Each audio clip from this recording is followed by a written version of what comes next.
నమస్తే, welcome to BMR YouTube channel. Telugu మీడియంలో competitive ఎగ్జామ్స్కి ప్రిపేర్ అయ్యేటువంటి విద్యార్థులకు ఈ బిఎంఆర్ యూట్యూబ్ ఛానల్ చాలా చక్కగా మీకు గైడెన్స్ ఇస్తుంది. ఇది ఇండియన్ పాలిటీకి సంబంధించి స్పెషల్ క్లాసెస్ని మీకు అందిస్తుంది. అంతేకాకుండా మిగిలిన సబ్జెక్టులకు సంబంధించిన వీడియోలు, అదేవిధంగా కరెంట్ ఈవెంట్స్కి సంబంధించి కానివ్వండి, సబ్జెక్ట్స్కి సంబంధించిన అప్డేట్స్ కానివ్వండి, ఎప్పటికప్పుడు మీకు అందిస్తున్నటువంటి ఛానల్ బిఎంఆర్ యూట్యూబ్ ఛానల్.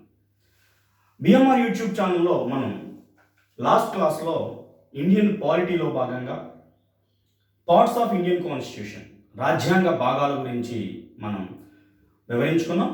అయితే రాజ్యాంగ భాగాలకు సంబంధించి ఒక 8 భాగాలను మాత్రమే మనం ఫస్ట్ క్లాస్లో వివరించుకోవడం జరిగింది. ఒకవేళ ఆ వీడియో చూడనటువంటి అభ్యర్థులు ఎవరైనా ఉంటే మనకి డిస్క్రిప్షన్లో లింక్ కూడా నేను ప్రొవైడ్ చేస్తాను. ఆ లింక్ ద్వారా మీరు ఫస్ట్ క్లాసు, ఈ రాజ్యాంగ భాగాలకు సంబంధించిన ఫస్ట్ క్లాస్ వినండి. ఇది రాజ్యాంగ భాగాలకు సంబంధించి క్లాస్ 2. సో ఇక్కడ మనం మొదటి 8 పార్ట్స్ గురించి మనం ఆల్రెడీ ముందు క్లాస్లో డిస్కస్ చేసాం కాబట్టి పార్ట్ 9 దగ్గర నుంచి మనం ఈ క్లాస్లో డిస్కస్ చేసుకుంటాం. అభ్యర్థులు గమనించాలి. ముందుగా ఒకసారి పార్ట్స్కి సంబంధించి గత క్లాస్లో అయినటువంటి పార్ట్స్ని ఒకసారి మనం నెంబర్ వేసుకుంటే, మొత్తం 1950 జనవరి 26న భారత రాజ్యాంగం అమల్లోకి వచ్చే సమయానికి భారత రాజ్యాంగంలో 22 భాగాలు, 22 పార్ట్స్ ఉన్నాయని మనం చెప్పుకున్నాం. దీన్ని మనం నెంబర్డ్ పార్ట్స్, సంఖ్యాయుత భాగాలు అని చెప్పేసి మనం పిలుస్తూ ఉంటాం. అందులో భాగం 1, పార్ట్ 1 ఏం చెప్తుంది అంటే కేంద్ర రాష్ట్రాల యొక్క భూభాగాల యొక్క పరిధి గురించి చెప్తుందని మనం చెప్పుకున్నాం. కేంద్ర ప్రభుత్వం యొక్క పరిధి ఏంటి, రాష్ట్ర ప్రభుత్వాల యొక్క పరిధి ఏంటి అని చెప్పేసి మనం చెప్పుకున్నాం. అదేవిధంగా రెండవ భాగం కనుక మనం చూసినట్లయితే సిటిజన్షిప్, పౌరసత్వం గురించి ఈ భాగంలో వివరిస్తారని చెప్పుకున్నాం. సో మొదటి భాగం ఆర్టికల్ 1 నుంచి 4 దాకా ఉన్నటువంటి ఆర్టికల్స్ మొదటి భాగంలో ఉంటే, ఆర్టికల్ 5 నుంచి ఆర్టికల్ 11 మధ్య ఉన్నటువంటి మనకి ఆర్టికల్స్ అన్నీ కూడా, సిటిజన్షిప్కి సంబంధించిన ఆర్టికల్స్ అన్నీ కూడా మనకి పార్ట్ 2లో మనకి కనిపిస్తుంది. కాంపిటేటివ్ ఎగ్జామ్లో ఖచ్చితంగా ఈ భాగాల మీద మనకి బిట్స్ అడుగుతున్నాడు, జాగ్రత్తగా మనం గమనించాలి. ఇక మూడవ భాగము అత్యంత ముఖ్యమైనటువంటి భాగము ఫండమెంటల్ రైట్స్. ఈ ఫండమెంటల్ రైట్స్ని మనం అమెరికా దేశపు రాజ్యాంగం నుంచి గ్రహించడం జరిగింది. అమెరికా దేశంలో ఉండేటువంటి బిల్ ఆఫ్ రైట్స్ని పోలి మన ఫండమెంటల్ రైట్స్ ఉంటాయి. ప్రస్తుతం ప్రాథమిక హక్కులు 6 ఉన్నాయి. రాజ్యాంగం అమలులోకి వచ్చే సమయానికి 7 ప్రాథమిక హక్కులు ఉండేవి. కానీ ఆస్తి హక్కుని 44 కాన్స్టిట్యూషనల్ అమెండ్మెంట్ 1978 ద్వారా ఆస్తి హక్కుని తొలగించడం జరిగింది. ఇక పార్ట్ 4 విషయానికి వస్తే, దీనిలో కూడా అతి ముఖ్యమైనటువంటి ఆదేశిక సూత్రాల గురించి ఉంది. Directive principles of state policy, ఆదేశిక సూత్రాలు. సో ఆదేశిక సూత్రాల గురించినటువంటి వివరణలన్నీ కూడా మనకి పార్ట్ 4లో ఉన్నాయి.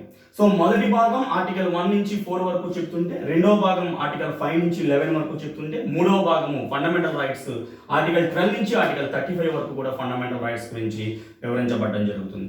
అదేవిధంగా ఆదేశ సూత్రాలు ఆర్టికల్ 36 నుంచి ఆర్టికల్ 51 వరకు మనకి ఆదేశ సూత్రాలు పొందుపరచబడడం అనేటువంటిది జరిగింది. ఇక 4A అనేటువంటి నూతన భాగాన్ని మనం చేర్చాలని చెప్పుకున్నాం కొత్తగా. అదే ఫండమెంటల్ డ్యూటీస్.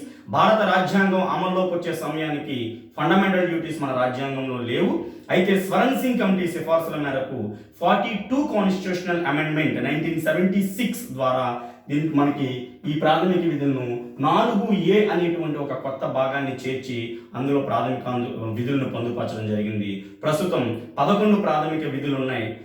మనకి ఈ 4Aని రాజ్యాంగంలోకి పొందుపరిచిన సమయంలో, అంటే 1976లో కేవలం 10 ప్రాథమిక విధులు ఉంటే ప్రస్తుతం 11వ ప్రాథమిక విధిని అదనంగా చేర్చడం జరిగింది. సో ప్రస్తుతం ప్రాథమిక హక్కులు ఏంటి అంటే 6 చెప్పాలి, ప్రస్తుతం ప్రాథమిక విధులు ఏంటంటే 11 చెప్పాలి. అలా కాకుండా రాజ్యాంగం అమల్లోకి వచ్చే సమయానికి ఫండమెంటల్ రైట్స్ ఏంటంటే 7 అని చెప్పాలి. మనకి ప్రాథమిక విధులను చేర్చినప్పుడు ఎన్ని ప్రాథమిక విధులను చేర్చారు అంటే 10 అని చెప్పాలి. ఓకే, ఫండమెంటల్ రైట్స్ని ఎక్కడి నుంచి తీసుకున్నామంటే అమెరికా రాజ్యాంగం అని చెప్పాలి. ఫండమెంటల్ డ్యూటీస్ని ఎక్కడి నుంచి తీసుకున్నామంటే రష్యా కాన్స్టిట్యూషన్ నుంచి అని చెప్పేసి మనం చెప్పాల్సి ఉంటుంది. అదేవిధంగా మనకి పార్ట్ 5లో సెంట్రల్ గవర్నమెంట్, కేంద్రపాలిత ప్రాంతాల గురించి కేంద్ర ప్రభుత్వం గురించి మనం చెప్పుకున్నాం. పార్ట్ 5 కేంద్ర ప్రభుత్వం.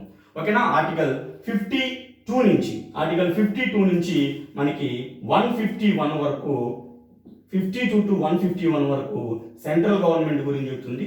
దీంట్లో కేంద్ర శాసన వ్యవస్థ, కేంద్ర కార్యనిర్వాహక వ్యవస్థ, కేంద్ర న్యాయ వ్యవస్థ, ఈ 3 కూడా కేంద్ర ప్రభుత్వానికి సంబంధించినటువంటి అంశాలే. సో ఆర్టికల్ 52 to 151 వరకు కూడా కేంద్ర ప్రభుత్వం గురించి మనం డిస్కస్ చేసుకుంటాం.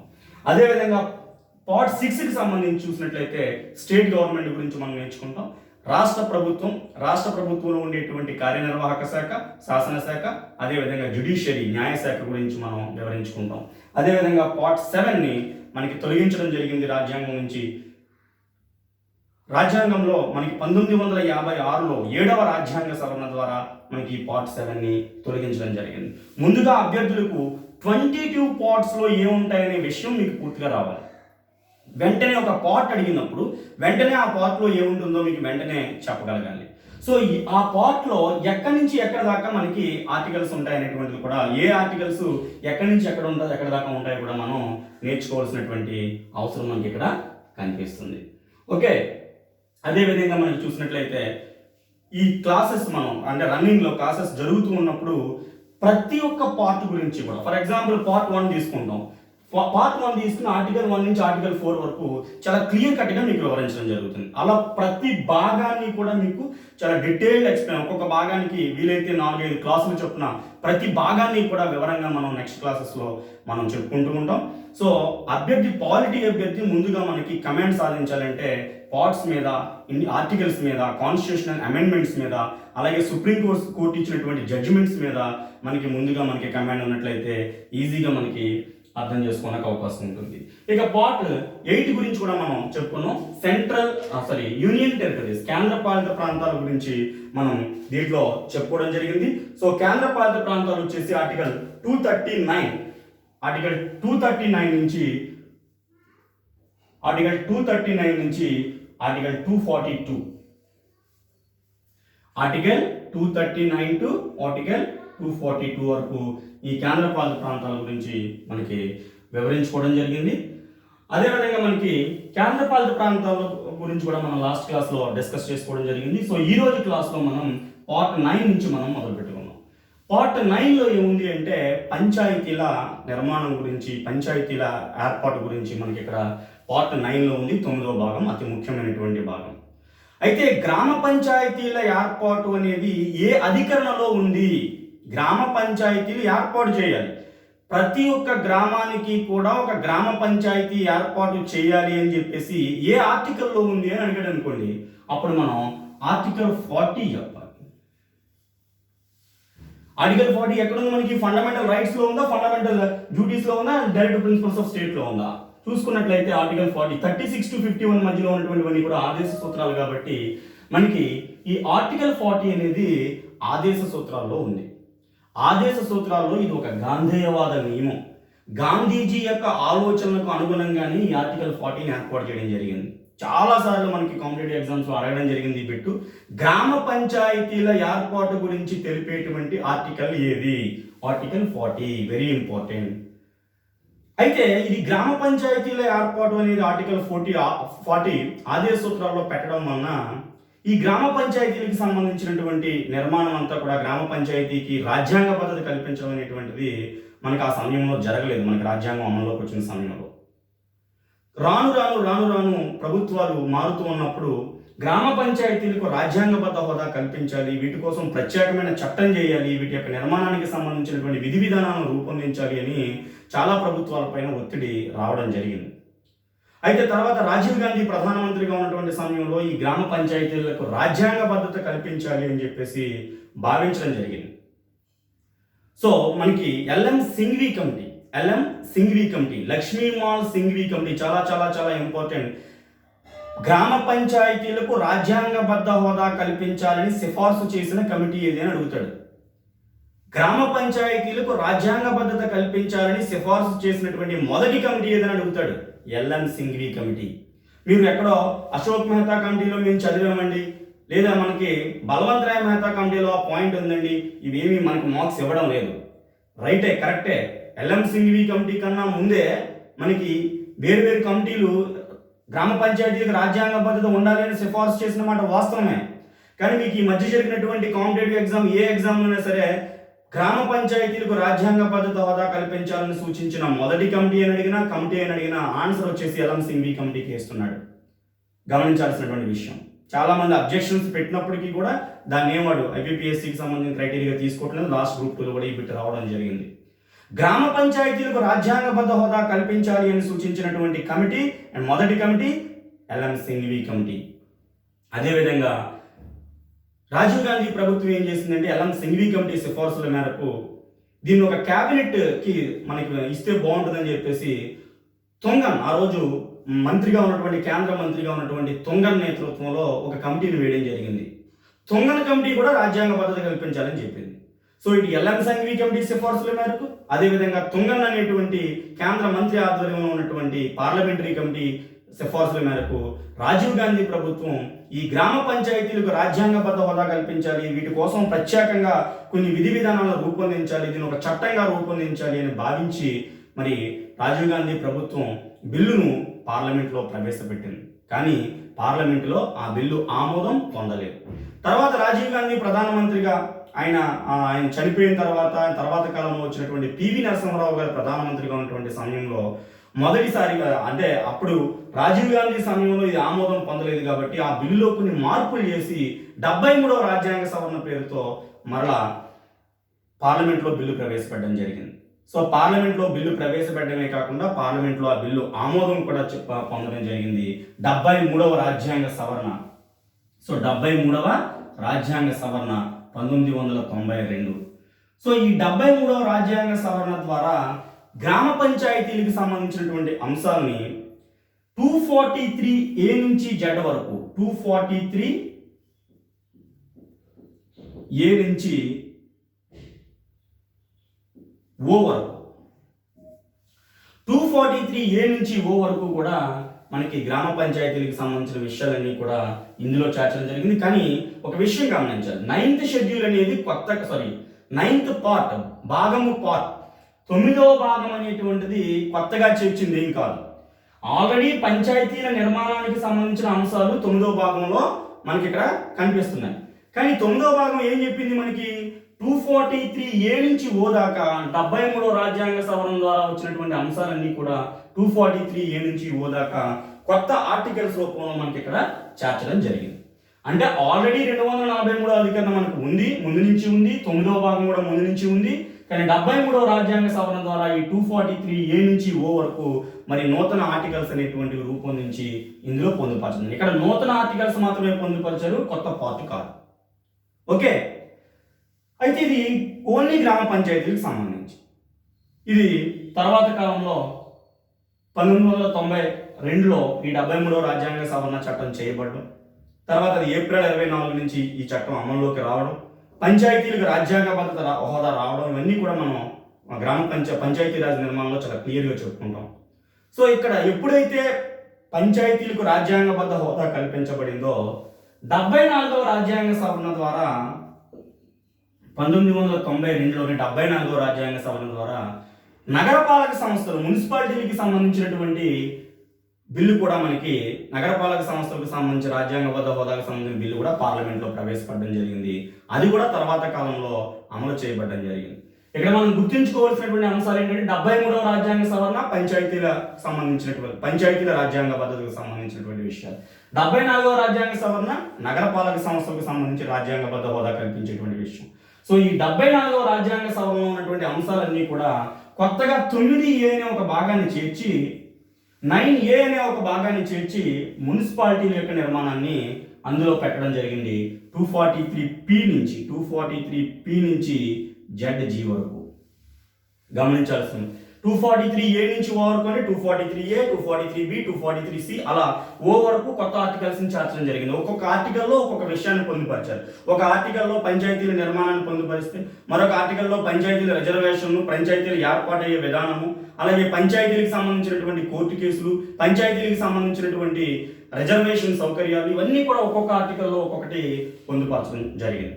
ఫర్ ఎగ్జాంపుల్ 243G అన్నాం అనుకోండి, పంచాయతీలకు సంబంధించినటువంటి అధికారాలు, విధుల గురించి చెప్తుంది. 243E అనుకున్నాం అనుకోండి, 243E అనేటువంటిది పంచాయతీలకు సంబంధించి ఆర్థిక సంఘం ఇచ్చేటువంటి నిధుల గురించి, అలాగే రాష్ట్ర ఆర్థిక సంఘం ఏర్పాటు గురించి మనకి అక్కడ 243I అనేటువంటిది ఆర్థిక సంఘం గురించి మనకి అక్కడ చెప్తుంది.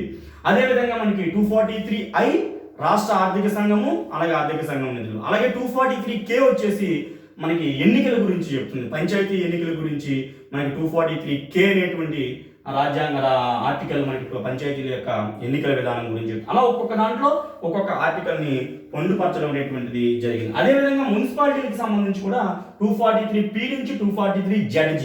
ఇక డౌట్ వస్తుంది, PQRS అలా జెడ్ వరకు వెళ్ళిన తర్వాత మరి ఇంగ్లీష్ లెటర్స్ అయిపోయాయి కాబట్టి అక్కడ నుంచి ZA, ZB, ZC, ZD అలా ZG వరకు కూడా మనకి మున్సిపాలిటీల నిర్మాణం వరకు చేర్చడం జరిగింది. సో ఇది నూతనంగా చేర్చిన భాగం 9A. ఆల్రెడీ మనం ఒక భాగం చెప్పుకున్నాం నూతనంగా చేర్చిన భాగం, అదే 4A. సో 4Aలో ప్రాథమిక విధులను నూతనంగా చేర్చారని చెప్పుకున్నాం. 9Aలో కొత్తగా మున్సిపాలిటీల యొక్క నిర్మాణం చెప్పారని చెప్పుకున్నాం. ఆల్రెడీ పంచాయతీల నిర్మాణం ముందు నుంచి ఉంది, కేవలం కొన్ని ఆర్టికల్స్ మాత్రం 243A నుంచి 243O వరకు కొన్ని ఆర్టికల్స్ మాత్రం అందులో పంచాయతీల నిర్మాణానికి సంబంధించిన పొందుపరచం, కానీ ఈ భాగం ఆల్రెడీ ముందు నుంచి ఉంది. అభ్యర్థులు గమనించాల్సినటువంటి విషయం, రాజ్యాంగంలో ఎప్పుడు 22 భాగాలే ఉంటాయి, ఇది పర్మినెంట్. 23వ భాగం రాజ్యాంగంలో ఉండదు. ఒకవేళ ఏదైనా కొత్త భాగం చేర్చదలిస్తే ఇలా 4A రూపంలోనూ 9A, 9B ఇలా ఇంగ్లీష్ లెటర్స్ రూపంలో కొత్త భాగాలను చేర్చడం జరుగుతుంది. సో ఆ విధంగా టోటల్గా కౌంట్ చేసుకున్నట్లయితే ప్రస్తుతం 25 భాగాలు ఉన్నాయి భారత రాజ్యాంగంలో. కానీ నెంబర్ కలిగినటువంటి సంఖ్యాయుత భాగము అంటే నెంబర్డ్ 1, 2, 3, 4లో 22 వరకు మాత్రమే పార్ట్స్ ఉంటాయి కాబట్టి నెంబర్డ్ పార్ట్స్ అని అడిగితే 22 చెప్పాలి, అలా నెంబర్ ఆఫ్ పార్ట్స్ అని అడిగితే 25 చెప్పాలి. ఓకేనా? ఎన్ని కొత్త భాగాలు ఇప్పటి వరకు చేర్చబడ్డాయి అంటే మనకి 4 చెప్పాలి. కొత్త భాగాలు 4 కొత్త భాగాలు చేర్చబడ్డాయి. 4A, 9A, 9B and 14A. ఇప్పుడు దాకా 4 కొత్త భాగాలు చేర్చబడ్డాయి. అదేవిధంగా గతంలో అడిగాడు, ఎందుకంటే షెడ్యూల్స్ దగ్గర అడిగాడు బిట్టు, ఇప్పటి వరకు భారత రాజ్యాంగానికి ఎన్ని నూతన కాల సంచికలను చేర్చబడడం జరిగింది అని అడిగాడు గతంలో బిట్టు, షెడ్యూల్స్కి సంబంధించి. సో రేపు పొద్దున భాగాలకు సంబంధించి కూడా అడగచ్చు అదే బిట్టుని. ఇప్పటి వరకు భారత రాజ్యాంగంలో ఎన్ని నూతన భాగాలు చేర్చబడ్డాయి? 4. రాజ్యాంగం కలిగి ఉన్నటువంటి మరి సంఖ్యాయుత భాగాల సంఖ్య 22. రాజ్యాంగంలో మొత్తం ప్రస్తుతం భాగాలు ఎన్ని ఉన్నాయి? 25. సో ఈ విధంగా మనం రాజ్యాంగంలో ఏ భాగాన్ని తొలగించారు? 7వ భాగం. సో ఈ విధంగా మనం అర్థం చేసుకోవాల్సి ఉంటుంది.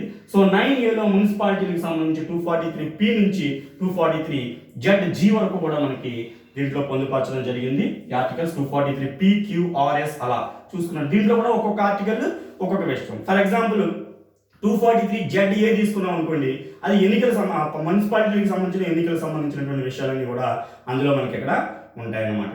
సో ఈ విధంగా మనం చూడొచ్చు. అలాగే 9B అనేటువంటి మరొక నూతన భాగాన్ని, ఈ 4Aని ఏ రాజ్యాంగ సవరణ ద్వారా చేర్చారు? 4Aని 42 కాన్స్టిట్యూషనల్ అమెండ్మెంట్ 1976, 42 కాన్స్టిట్యూషనల్ అమెండ్మెంట్ 1976లో 4Aని చేర్చారు. మరి ఇది ఎప్పుడు చేర్చారు 9Aని? 73 constitutional amendment 74 constitutional amendments 74 constitutional amendment 1992లో చేర్చడం జరిగింది. 74 కాన్స్టిట్యూషనల్ అమెండ్మెంట్.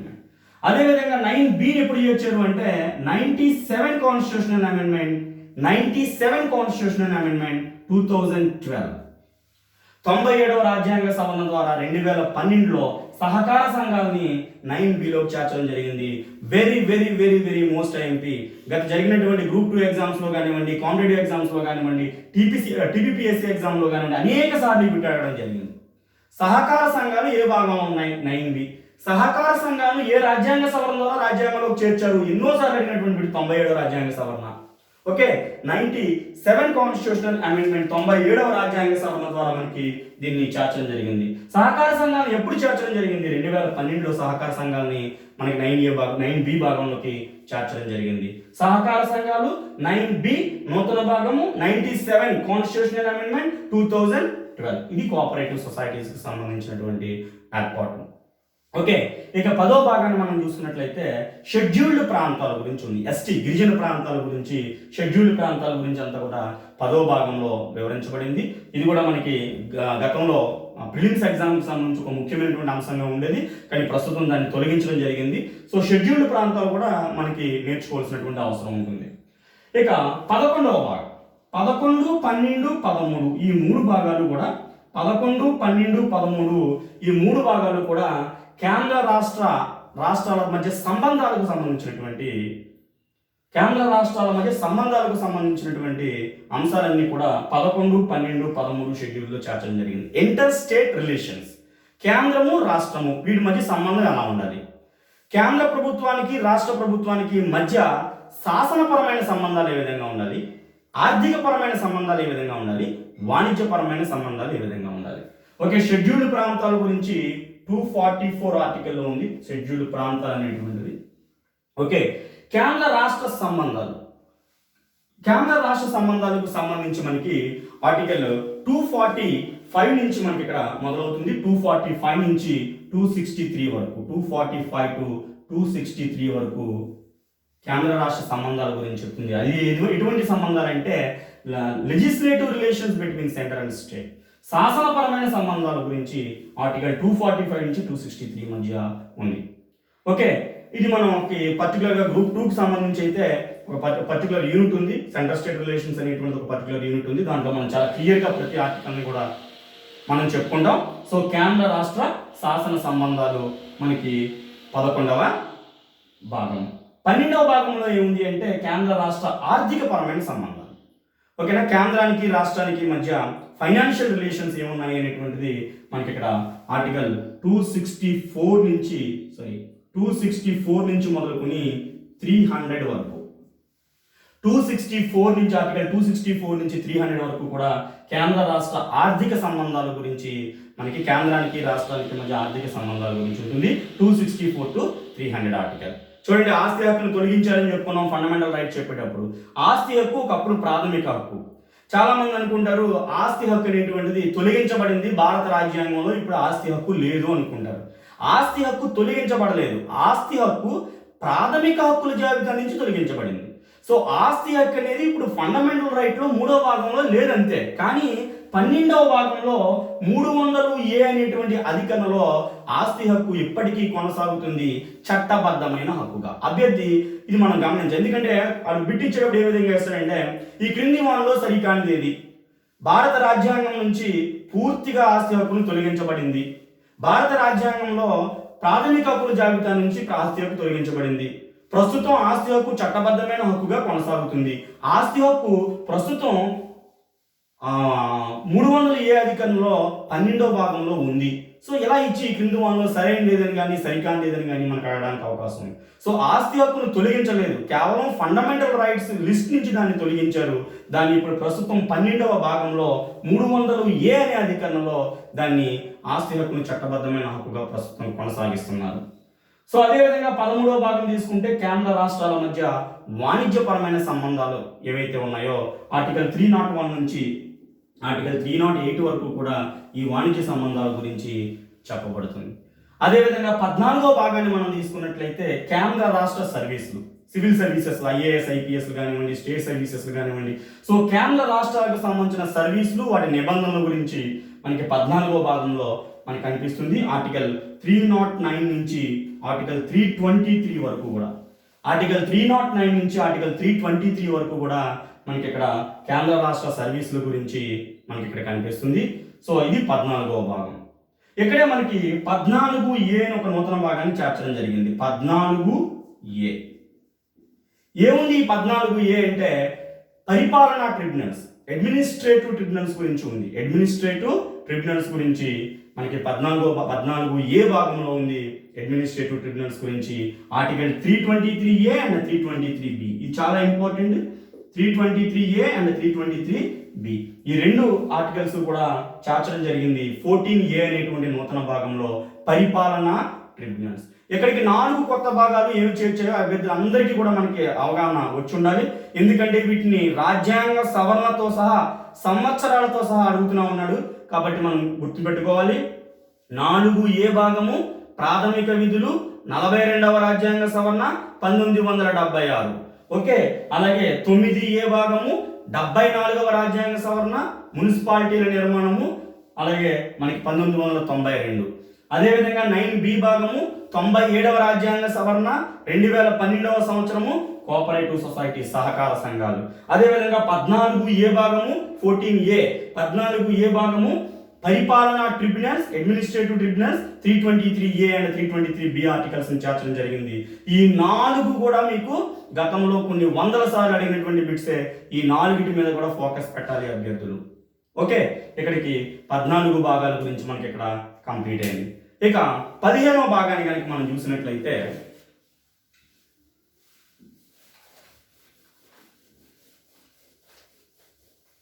15వ భాగం ఇది కూడా మనకి గతంలో చాలాసార్లు ఎగ్జామ్లో అడగడం జరిగింది. 15వ భాగం గురించి 15వ భాగము ఎన్నికల గురించి చెప్తుంది. చాలా చాలా చాలా ఇంపార్టెంట్. భారతదేశంలో ఎన్నికల వ్యవస్థ చాలా గొప్పగా మనకి ఎన్నికల వ్యవస్థ అనేటువంటిది కొనసాగుతుంది. ఎందుకంటే ఎంతమంది దేశ జనాభా ఉన్నటువంటి ఒక దేశంలో ఎన్నికలు ఎంత సజావుగా జరగడం అనేటువంటిది మరి ప్రపంచ చరిత్రలో ఎక్కడ కూడా లేదు. చిన్న చిన్న దేశాలే ఎన్నికలు నిర్వహించుకోవడానికి మల్లగొల్లాలు పడిపోతూ ఉంటాయి. అలాంటిది ఎంతమంది జనాభా కలిగినటువంటి భారతదేశంలో ఎన్నికలు చాలా చాలా సజావుగా జరుగుతూ ఉన్నాయి. సో ఇలాంటి ఎన్నికల గురించి, ఎన్నికల కమిషన్ గురించి కూడా మనకి 15వ భాగం తెలియజేస్తుంది. 15వ భాగం ఎన్నికలు మరియు ఎన్నికల కమిషన్. ఆర్టికల్ 324 నుంచి 329 వరకు కూడా మనకి ఎన్నికల కమిషన్, ఎన్నికలకు సంబంధించిన అంశాలన్నీ కూడా మనకి 15వ భాగంలో కనిపిస్తూ ఉన్నాయి. అదేవిధంగా మనకి 16వ భాగం ఎస్సీ, ఎస్టీ, బీసీలు, బలహీన వర్గాలు, ఎవరైతే వెనుకబడినటువంటి వర్గాలు ఉన్నారో, ఎస్సీ, ఎస్టీ, బీసీ వర్గాలు ఉన్నారో వారి కోసం కొన్ని రాజ్యాంగపరమైన రక్షణలు మన భారత రాజ్యాంగంలో ఉన్నాయి. ఎస్సీ, ఎస్టీ, బీసీల కొరకు. సో అలాంటి రాజ్యాంగపరమైన రక్షణలన్నీ కూడా ఆర్టికల్ 330 నుంచి మనకి 330 నుంచి 342 వరకు కూడా 330 నుంచి 342 వరకు కూడా మనకి ఈ 16వ భాగంలో ఎస్సీ, ఎస్టీ, బీసీలకి సంబంధించినటువంటి అనేక రాజ్యాంగ రక్షణలు ఉన్నాయి. అయితే ఆంగ్లో ఇండియన్లకు సంబంధించిన రాజ్యాంగ రక్షణలు కూడా ఉన్నాయి యాక్చువల్గా చెప్పాలంటే. కానీ ఇటీవల కాలంలో ఆంగ్లో ఇండియన్లకు సంబంధించినటువంటి రక్షణను ప్రభుత్వం మరి తొలగించడం జరిగింది, కొన్ని రకాలైనటువంటి రక్షణని. ఫర్ ఎగ్జాంపుల్ మనకి రాష్ట్రపతి లోక్సభకు 2 ఆంగ్లో ఇండియన్లను నామినేట్ చేసేవారు. ఆర్టికల్ 331 చెప్తుంది. ఆర్టికల్ 331 ఏం చెప్తుంది అంటే లోక్సభకు 2 ఆంగ్లో ఇండియన్ ప్రాతినిధ్యం సరిగ్గా లేదని భావిస్తే రాష్ట్రపతి 2 ఆంగ్లో ఇండియన్ లోక్సభకు నామినేట్ చేస్తాడని ఒకప్పుడు మనం చదువుకున్నాం. కానీ ఈరోజు ఆంగ్లో ఇండియన్ను నామినేట్ చేసే విధానానికి ప్రభుత్వం స్వస్తి పలికింది. సో రాష్ట్రపతి ఇక మీదట ఆంగ్లో ఇండియన్ను నామినేట్ చెయ్యరు. అంటే ఆర్టికల్ 331లో ఉన్నటువంటి ఆ పాయింట్స్ అమెండ్మెంట్ చేయడం జరిగింది. సో ఇక నుంచి భారత రాష్ట్రపతి పార్లమెంటుకు ఎంతమందిని నామినేట్ చేస్తారంటే ఒకప్పుడు 14 అని చెప్పుకునేవాళ్ళం మనం. 12+2. భారత రాష్ట్రపతి 12 మందిని రాజ్యసభకు నామినేట్ చేస్తే 2 లోక్సభకు నామినేట్ చేసేవాడు. రాజ్యసభకు 12 మందిని, లోక్సభకు 2. సో 12 మందిని నామినేట్ చేస్తారు కాబట్టి దీన్ని అనేక రంగాల్లో నిష్ణాతులైనటువంటి వ్యక్తులను నామినేట్ చేస్తారు కాబట్టి రాజ్యసభను పెద్దల సభ అని కూడా మనం పిలుస్తూ ఉంటాం. సో రాజ్యసభ అనేటువంటిది 12 మంది విశిష్టమైనటువంటి వ్యక్తులను నామినేట్ చేసేటువంటి అధికారం రాష్ట్రపతికి ఉంది. అప్పుడు ఉంది, ఇప్పుడు ఉంది. కానీ లోక్సభకు 2 నామినేట్ చేసి ఆంగ్లో ఇండియన్ నామినేట్ చేసే అవకాశం ఇక్కడి నుంచి రాష్ట్రపతికి లేదు. అందువలన గతంలో బిట్స్ ఎలా వచ్చాయి? రాష్ట్రపతి రాజ్యసభకి ఎంతమంది నామినేట్ చేస్తాడు? 12. లోక్సభకి ఎంతమంది నామినేట్ చేస్తాడు? 2 కలిసి పార్లమెంట్కి ఎంతమంది నామినేట్ చేస్తాడు? 14 అని మనం చెప్పుకునేవాళ్ళం. ఇప్పుడు ఈసారి ఆ బిట్స్ ఎలా మారాయి? భారత రాష్ట్రపతి లోక్సభకి ఎంతమంది నామినేట్ చేస్తాడు? 0. ఓకేనా? ఆంగ్లో ఇండియన్ నామినేట్ చేయలేడు. రాజ్యసభకి ఎంతమంది నామినేట్ చేస్తాడు? 12. మొత్తం పార్లమెంట్కి ఎంతమంది నామినేట్ చేస్తాడు? 12. ఎందుకంటే 0 అయిపోయింది కాబట్టి లోక్సభ. ఇది కూడా మనం గమనించుకోవాలి. సో ఎస్సీ, ఎస్టీ, బీసీలకి సంబంధించిన రాజ్యాంగ రక్షణలన్నీ కూడా మనకి 330 నుంచి 342 వరకు ఉన్నటువంటి అధికరణల మధ్య మనకి ఇక్కడ కనిపిస్తూ ఉన్నాయి. ఇక 17వ భాగం రాజ్యాంగంలో 17వ భాగము మనకి భాషల గురించి చెప్తుంది. భాషల గురించి 17వ భాగం చెప్తుంది. అదేవిధంగా 8వ షెడ్యూల్ చెప్తుంది. ఈ రెండు కూడా చాలా ఇంపార్టెంట్. భాగము వేరు, షెడ్యూల్ వేరు మీకు చెప్పాను నేను. ఓకేనా? 17వ భాగము భాషల గురించి చెప్తుంది. 8వ షెడ్యూల్ కూడా భాషల గురించే చెప్తుంది. సో అక్కడ షెడ్యూల్ చెప్పుకునేటప్పుడు భాషల గురించి మనం వివరంగా చెప్పుకుందాం. సో ఇది భాషలకు సంబంధించినటువంటిది. అదేవిధంగా 18వ భాగం ఇక్కడ భాషలకు సంబంధించి ఆర్టికల్ 343 నుంచి ఆర్టికల్ 351 వరకు భాషల గురించి మనకి ఇక్కడ చెబుతుంది. ఆర్టికల్ 343 టు ఆర్టికల్ 351 వరకు భాషల గురించి చెప్తుంది. ఇక 18వ భాగం వెరీ ఇంపార్టెంట్. ఇది అత్యవసర అధికారాల గురించి చెప్తుంది. అత్యవసర అధికారాలు, ఎమర్జెన్సీ ప్రొవిజన్స్. రాష్ట్రపతికి కొన్ని అత్యవసర అధికారాలను మనకి భారత రాజ్యాంగం కల్పించింది. క్లిష్టమైన పరిస్థితుల్లో ప్రజాస్వామ్యం కానీ మనకి అక్కడ ఉండేటువంటి పరిస్థితుల్లో దేశంలో కొంచెం విచిత్రమైన పరిస్థితులు, అత్యవసర పరిస్థితులు ఏర్పాటు చేయవలసినటువంటి అవసరం ఉన్నటువంటి సందర్భంలో భారత రాష్ట్రపతి కొన్ని ఎమర్జెన్సీ ప్రొవిజన్స్ ఉపయోగించుకునేటువంటి అవకాశం భారత రాజ్యాంగం కల్పించింది. సో ఈ 18వ భాగంలో అత్యవసర అధికారాల గురించి ఉన్నాయి. రాష్ట్రపతికి ఈ 18వ భాగంలో 3 రకాల అత్యవసర అధికారాల గురించి సంబంధించినటువంటి అధికారాలు ఇవ్వడం జరిగింది. రాష్ట్రపతికి 3 రకాలైనటువంటి అత్యవసర అధికారాలు విధించేటువంటి అవకాశాలు కల్పించడం జరిగింది. అవి ఒకటి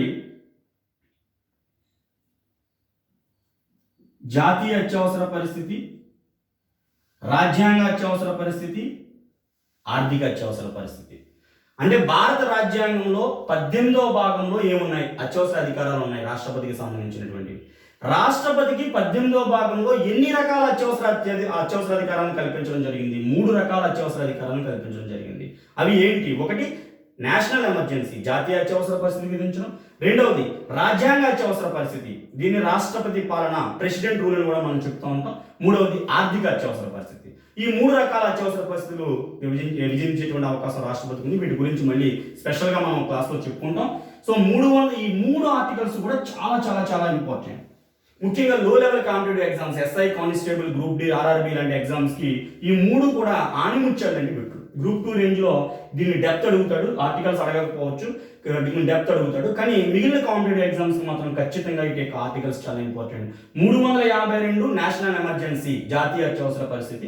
356 రాష్ట్రపతి పాలన, కాన్స్టిట్యూషనల్ ఎమర్జెన్సీ, రాజ్యాంగ అత్యవసర పరిస్థితి. 360 ఆర్థిక అత్యవసర పరిస్థితి. సో ఈ 3 రకాలైన అధికారాలు కూడా మనకి రాష్ట్రపతికి ఉన్నాయి, అత్యవసర అధికారాలు. సో 352వ అధికారం నుంచి మనకి ఈ అత్యవసర అధికారాలు అనేటువంటివి స్టార్ట్ అవ్వడం జరుగుతుంది. 360వ ఆర్టికల్ వరకు కూడా, 352 నుంచి 360 దాకా కూడా మనకి ఈ అత్యవసర పరిస్థితులకు సంబంధించినటువంటి ఆర్టికల్స్ మనకి ఇక్కడ కనిపిస్తాయి. ఇది 18వ భాగం. ఇక 19వ భాగం చూసినట్లయితే మనకి 19 మిశ్రమ అంశాలకు సంబంధించినటువంటి భాగం. మిశ్రమ అంశాలు అంటే అన్ని రకాలైనటువంటి మిగిలిపోయినటువంటి అంశాలన్నీ కూడా దీంట్లో, మిస్లీనియస్ కాన్సెప్ట్స్ అన్ని కూడా మీ దీంట్లో ఉంటాయి. 19వ భాగంలో 361 నుంచి 367వ అధికరణ దాకా కూడా ఈ మిస్లీనియస్ కాన్సెప్ట్స్, మిశ్రమ అంశాలన్నీ కూడా మనకి ఇక్కడ కనిపిస్తాయి 19వ భాగం. ఇక 20వ భాగం చూసినట్లయితే, 20వ భాగం ఇది కూడా చాలా ఇంపార్టెంట్ పార్ట్గా మనం చెప్పుకుంటాం. 20వ భాగం అనేటువంటిది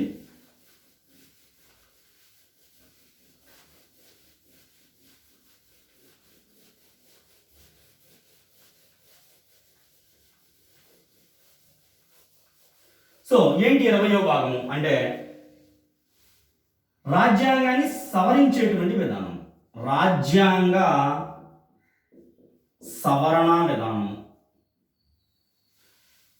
constitutional amendment process. Constitutional amendment process రాజ్యాంగాన్ని సవరించేటువంటి విధానాన్ని ఇక్కడ పేర్కొనడం జరిగింది 20వ రాజ్యాంగపు భాగంలో. చాలా చాలా చాలా ఇంపార్టెంట్. రాజ్యాంగాన్ని ఎందుకు సవరించాలి? రాజ్యాంగాన్ని సవరించాల్సినటువంటి అవసరం ఏముంది? రాసుకున్నటువంటి రాజ్యాంగాన్ని మళ్ళీ మార్చుకోవడం ఎందుకు అంటే, ఏ రాజ్యాంగమైనా సరే కాలానుగుణంగా మారుతున్నటువంటి పరిస్థితులకు అనుగుణంగా మారాలి. అలా మారకపోతే ఆ రాజ్యాంగం తర్వాత విలువ లేకుండా పోతుంది. 1950లో ఉన్నటువంటి పరిస్థితులు 2020లో ఉండకపోవచ్చు. ఓకే, 2020లో ఫర్ ఎగ్జాంపుల్ మనకి ఇప్పుడు ప్రజెంట్ దిశ చట్టం లాంటి చట్టాలు మనం చేసుకున్నాం, ఒక నిర్భయ చట్టం లాంటి చట్టాలు చేసుకున్నాం. ఎందుకంటే ఈరోజు పరిస్థితులు ఈ విధంగా ఉన్నాయి. ఈరోజు 2020 నాడు ఉన్న పరిస్థితులు ఆనాడు 1950లో లేవు. కాబట్టి పాలకులు ఆ విధంగా ఆలోచించాల్సిన అవసరం అప్పుడు ఏర్పడలేదు. ఓకే, ఇప్పుడు మారుతున్నటువంటి కాలానుగుణంగా ఏం చేసాం, మనం సెక్షన్స్ మార్చుకుంటూ ఉన్నాం. ఒకప్పుడు కామన్ సివిల్ కోడ్ అనేటువంటిది, ఒకప్పుడు వాదన ఒక విధంగా ఉంది, ప్రస్తుతం వాదన కామన్ సివిల్ కోడ్కి సంబంధించిన వాదన ఒక విధంగా మారిపోయింది. ఓకే, సో ఈ విధంగా ప్రతిదీ కూడా మనకి ఎప్పటికప్పుడు మార్చుకుంటూ, మారుతున్న పరిస్థితులకు అనుగుణంగా రాజ్యాంగాన్ని కూడా మార్చుకోలేకపోతే ఆ రాజ్యాంగం విలువ లేకుండా పోతుంది. కాబట్టి ప్రతి రాజ్యాంగంలోనూ కూడా ఖచ్చితంగా అమెండ్మెంట్ ప్రాసెస్ ఉండాలి. రాజ్యాంగాన్ని సవరించుకునే అవకాశం ఉండాలి. అంతేగాని ఇది మీరు రాసాము ఇదే ఎన్ని సంవత్సరాలైనా ఇదే మీరు అవలంబించండి అంటే మారుతున్న పరిస్థితుల్లో ఆ రాజ్యాంగం విలువను కోల్పోతుంది. అందుకనే కాన్స్టిట్యూషనల్ అమెండ్మెంట్ ప్రాసెస్ ఖచ్చితంగా ఉంటుంది ప్రతి రాజ్యాంగానికి. కాకపోతే కొన్ని దేశాల్లో అది కష్టంగా ఉంటుంది రాజ్యాంగాన్ని సవరించడం. అమెరికాలో రాజ్యాంగాన్ని సవరించాలంటే అంత సులువైనటువంటి విషయం కాదు. 2/3 వంతు మెజార్టీతో పాటుగా అక్కడ సభలో ఉండేటువంటి 2/3 మెజార్టీతో పాటుగా సగం కన్నా ఎక్కువ రాష్ట్రాలు ఆమోదించాలి. కానీ బ్రిటన్ తీసుకున్నట్లయితే చాలా సులువుగా రాజ్యాంగాన్ని సవరించవచ్చు.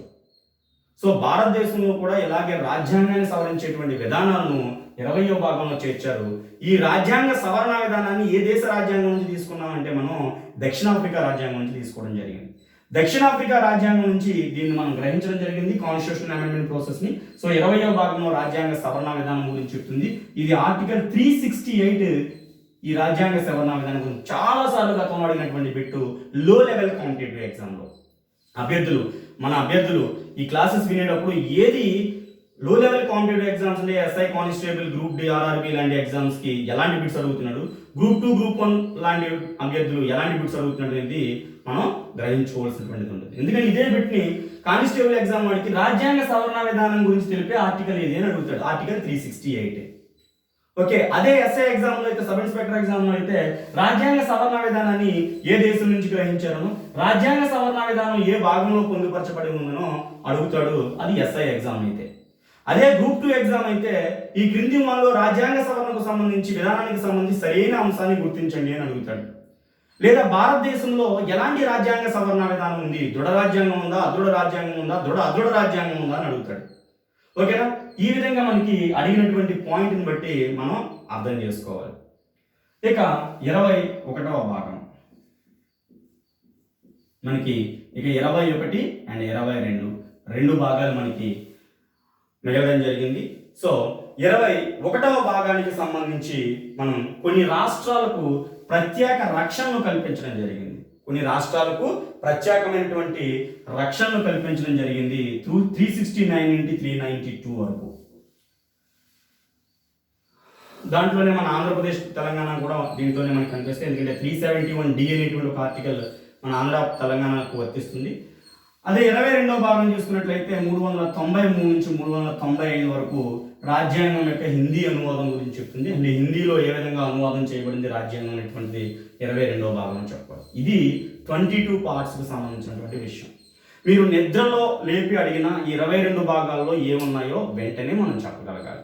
ఒకటో భాగము కేంద్ర రాష్ట్ర భూభాగాలు, రెండో భాగము పౌరసత్వము, మూడో భాగము ఫండమెంటల్ రైట్స్, నాలుగో భాగం ఆదేశ సూత్రాలు, 4A ప్రాథమిక విధులు, 5వ భాగం కేంద్ర ప్రభుత్వము, 6వ భాగం రాష్ట్ర ప్రభుత్వము, 7వ భాగాన్ని తొలగించారు, 8వ భాగం కేంద్రపాలిత ప్రాంతాలు, 9వ భాగం పంచాయతీల యొక్క నిర్మాణము, 9A మున్సిపాలిటీల నిర్మాణము, 9B సహకార సంఘాలు, 10వ భాగం ఎస్టీ ప్రాంతాలు, 11వ భాగం కేంద్ర రాష్ట్ర శాసన సంబంధాలు, 12వ భాగం కేంద్ర రాష్ట్ర ఆర్థిక సంబంధాలు, 13వ భాగం కేంద్ర రాష్ట్ర వాణిజ్య సంబంధాలు, 14 కేంద్ర రాష్ట్ర సర్వీసులు, 14A పరిపాలనా ట్రిబ్యునల్స్, 15 ఎన్నికల కమిషను, 16 SC ST BCలకు రాజ్యాంగ రక్షణలు, 17వ భాగం అధికార భాషలు, 18వ భాగము ఆర్థిక అత్యవసర పరిస్థితులు, 19వ భాగము మిస్లీనియస్ మిశ్రమ అంశాలు, 20వ భాగం రాజ్యాంగ సవరణ విధానము, 21వ భాగము రాష్ట్రాలకు ఉన్నటువంటి ప్రత్యేక రక్షణలు, 22వ భాగము హిందీ అనువాదము. ఇలా ఎక్కడ ఏ బిట్ అడిగినా మనం చెప్పాలి. అలాగే ఆర్టికల్స్ కూడా 1 to 4 ఒకటో భాగంలో ఉంటుంది, 5 to 11 రెండో భాగంలో ఉంటుంది, 12 to 35 మూడో భాగంలో ఉంటుంది, 36 to 51 నాలుగో భాగంలో ఉంటుంది. అదేవిధంగా మనకి 51Aలో మనకి 4A భాగం ఉంటుంది, 52 నుంచి 151 వరకు దీంట్లో ఉంటుంది. సో ఈ విధంగా కూడా మనం నేర్చుకున్నట్లయితే ఏ ఆర్టికల్స్ ఏ భాగంలో నేర్చుకుంటే కూడా మనకి ఉపయుక్తంగా ఉంటుంది. రాజ్యాంగ భాగాలు చాలా చాలా ముఖ్యమైన టాపిక్. దీని మీద కమెంట్ వస్తే మీకు పాలిటీ రాబోయే రోజుల్లో ఈజీగా ఉంటుంది. ప్రతి పాలిటీ టాపిక్ మీద, కరెంట్ పాలిటీ మీద ఎప్పటికప్పుడు ఈ BMR యూట్యూబ్ ఛానల్లో వీడియోస్ను అప్లోడ్ చేయడం జరుగుతూనే ఉంటుంది. అంతేకాకుండా మిగిలిన సబ్జెక్టులకు సంబంధించి కూడా వీడియోస్ని అప్లోడ్ చేయడం జరుగుతుంది. మరి ఈ ఛానల్ని మీరు సబ్స్క్రైబ్ చేస్తారని స్టూడెంట్స్ని మనస్ఫూర్తిగా కోరుకుంటూ నేను మీ మంగారావు బజార్. Thank you.